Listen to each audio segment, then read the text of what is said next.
Guys आज चाहिँ म हाम्रो मामको घरमा आउँदै थिएँ है। तर यो ठाउँ चाहिँ लास्टै चिसो हुँदो रहेछ कि 2 सालपछि मामको घर आएको यस्तो कुहिरो लागिरहेको रहेछ कि गाइज होइन, देख्न सक्नुहुन्छ। ततै कुहिरोले ढाकेको छ। हामी धेरैजना छौँ, हामी 5-6 जना आएको थिएँ। तर लास्टै चिसो हुँदो रहेछ कि यो ठाउँ चाहिँ होइन। तपाईँहरू नआएर घुमघाम गर्नु होला होइन। देख्न सक्नुहुन्छ हाम्रो भाइ बहिनीहरू हिँड्न नसकेर धेरै गाह्रो भएछ। बाटो पनि थाहा छैन अरे कि अब कुन बाटो जाने, यता हो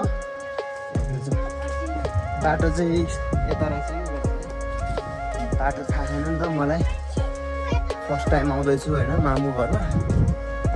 त्यही पनि जाँदैछु। सिस्नु पऱ्यो मलाई त,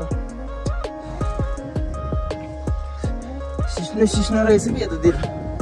अन्त मकै गाडी पनि रहेछ यता त। आम्बो अघि तलतिर आउँदो त कस्तो जुक्का आउँदो रहेछ भने आम्बो। यस्तै हो गाइज गाउँले जीवन होइन। अझै पनि धेरै टाढा छ भन्छ।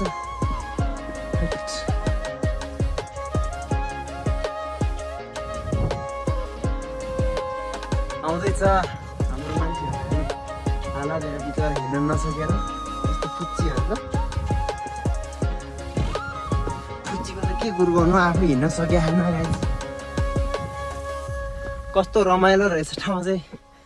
पहिलोपटक आएको है ठाउँमा, धेरै रमाइलो लाग्यो।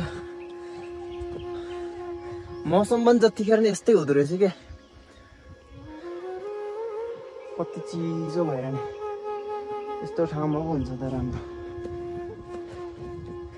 के गर्नु आफ्नो त तराईमा पऱ्यो। गर्मीले मर्छ यतिखेर हाम्रो गाउँमा। हेर्नु न यो ठाउँमा चाहिँ एकदम चिसो के, देख्न सक्नुहुन्छ है। छिटो जाउँ न।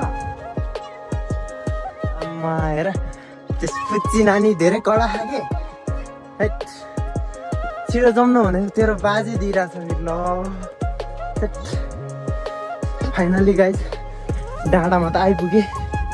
अझै पनि घर पुग्नु कति टाइम लाग्छ थाहा छैन। देख्न सक्नुहुन्छ हामी ठ्याक्कै डाँडामा आइपुग्यौँ।